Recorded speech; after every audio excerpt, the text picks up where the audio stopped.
Hello guys, this is Roger69501 and welcome to my Trinity Wars special video. I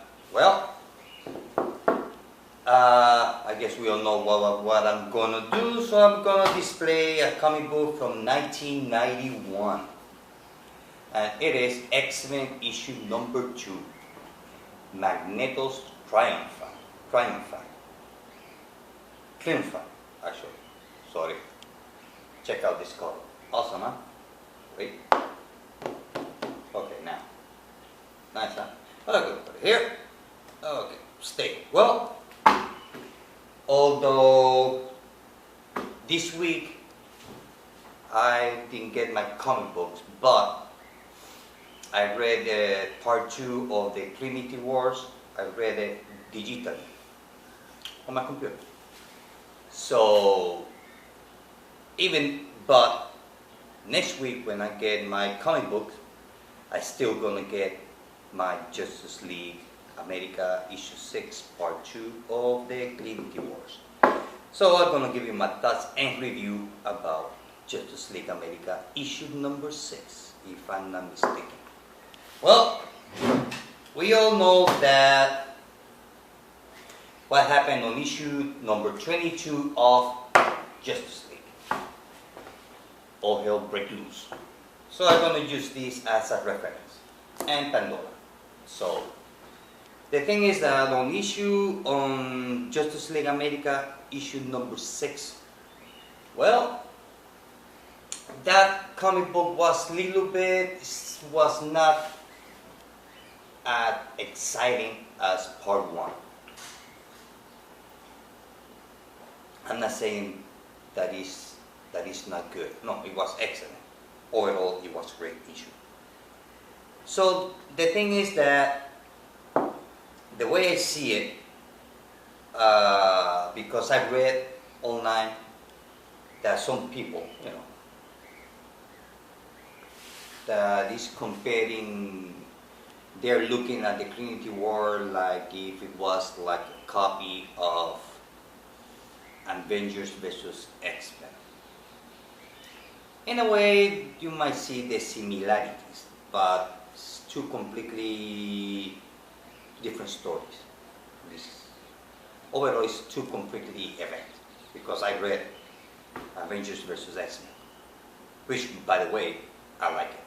It was good. I know that a lot of people didn't like it, but for me, it was fun. It was a good read. Yeah, what can I say? So back to Trinity Wars. Well, on issue number 6 of Justice League America, that is the aftermath of issue number 22 of Justice League. That somebody dies.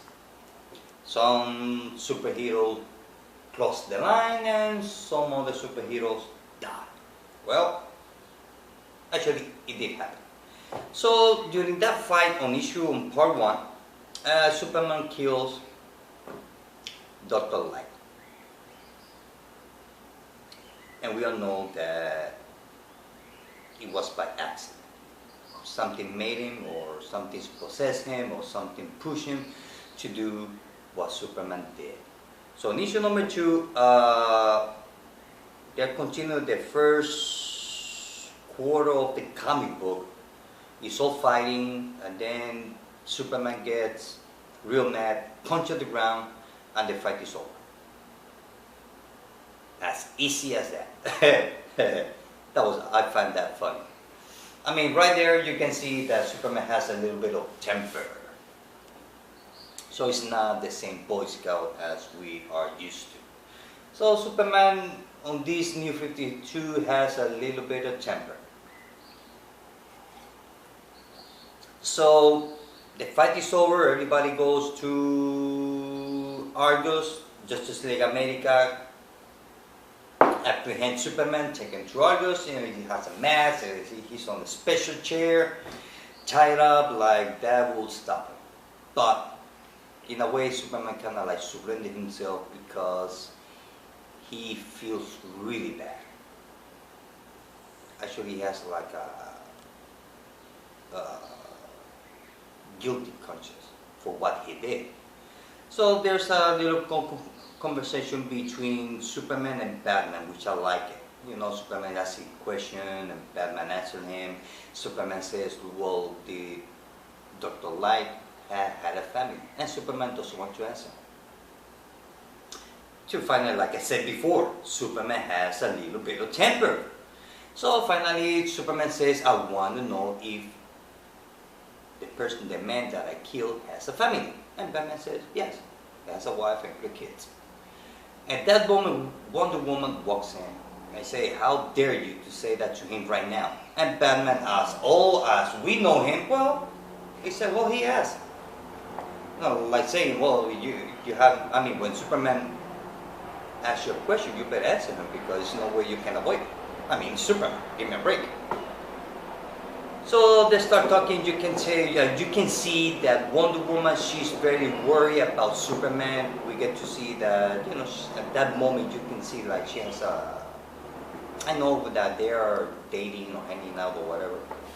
So you can tell that Wonder Woman right there, she shows a little bit of feelings towards him, more than being shown before.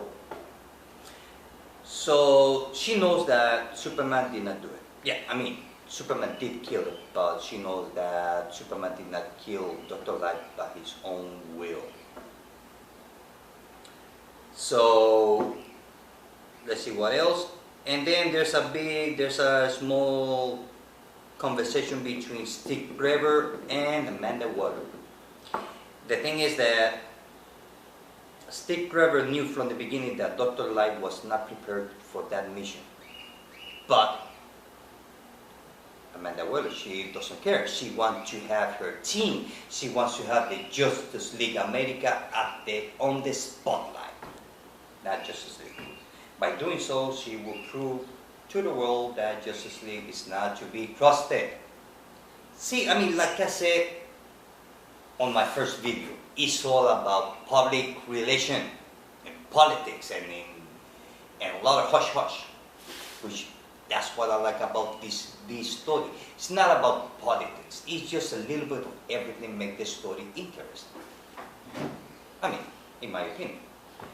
So, even though Steve Trevor started to doubt, he even asked Amanda Waller if she knew,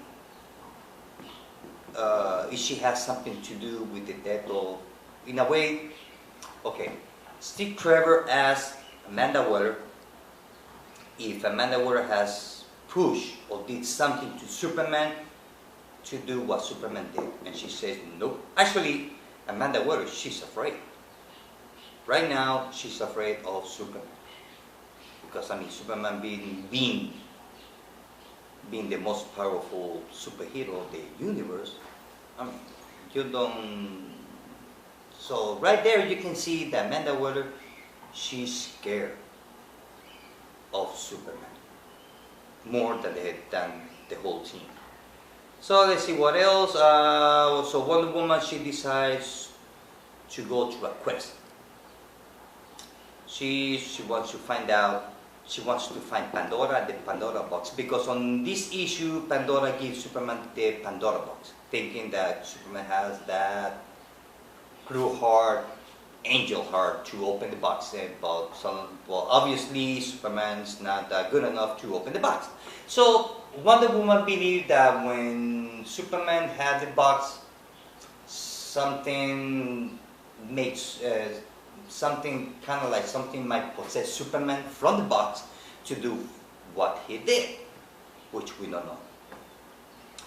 And let's see what else. So Wonder Woman goes to her quest, and she went to her blacksmith that is shown here, Wonder Woman number issue 7.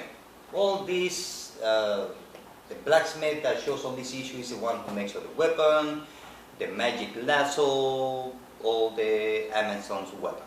So she goes to his workshop and asks him, look, did you do the Pandora box? And he says, nope, I didn't do it. Not even the gods. I mean, that part over here, which it was interesting, it says that the gods, actually used Pandora. Some god or the gods used the Pandora to find the box, the Pandora box, and open it, because everybody was curious about the Pandora box. But even the gods were afraid what would happen if somebody opened the box. Nobody knew what was inside. So the gods, in a way, that's what the blacksmith told Wonder Woman, is that, look, the gods used Pandora to find the box and to open it up and see what happened. So, in a way, Pandora is not her fault. She's not responsible to opening the box.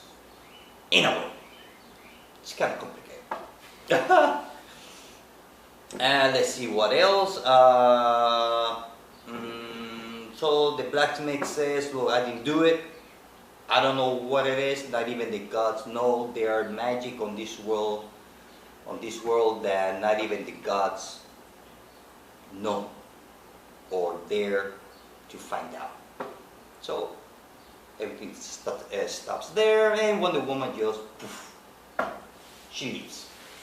And on that search, she decided on issue number 6 of Justice League America, we get to find out the reason why the Justice League Dark is going to join the fight, and it's because Wonder Woman asked Justice League Dark for help in search of the Pandora box and to search for Pandora, and try to also to figure out what happened to Superman, because Justice League Dark is all about magic. So now we know also Justice League issue number 6, Pandora Trinity Wars Part 2. We get to find out the reason why Justice League Dark will join the fight. So overall, I have to say that the story, don't expect to be an all-out fight, because there is, the first, maybe the quarter of the comic book, maybe. The art, I really like the art. The writing was so good. The thing is that on Justice League America, like I said before, it's not a, don't wait or don't expect all-out fight, because there is, the first quarter of the comic book, 3 or 4 pages.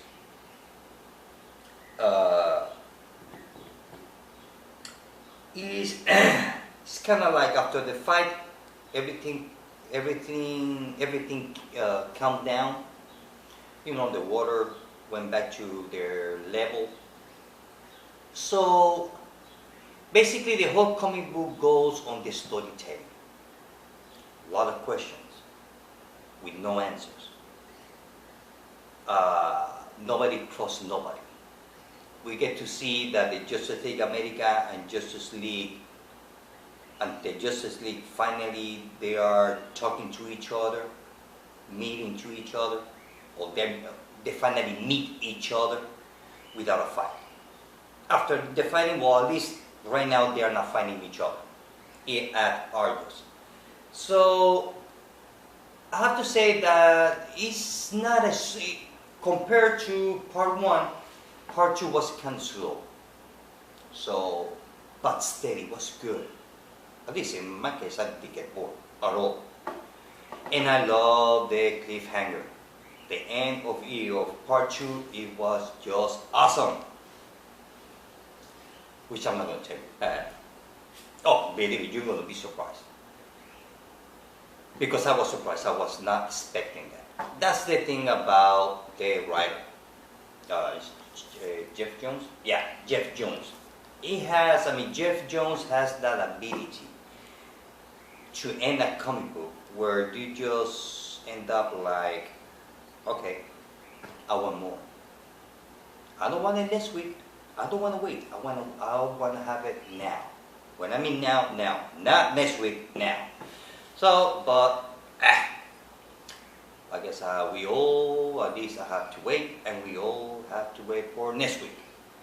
So overall, the issue was good. I really like it. But like I say, the whole issue is not an all-out war, because it's not. It's now on issue on part 3, I believe, is where the story will really start. The search for the black box, to find out who's the outsider is. We get to show, on issue number 6, we get to see a little bit of the outsider, which behind his desk on the wall, he has like a shield that represents the Pandora box.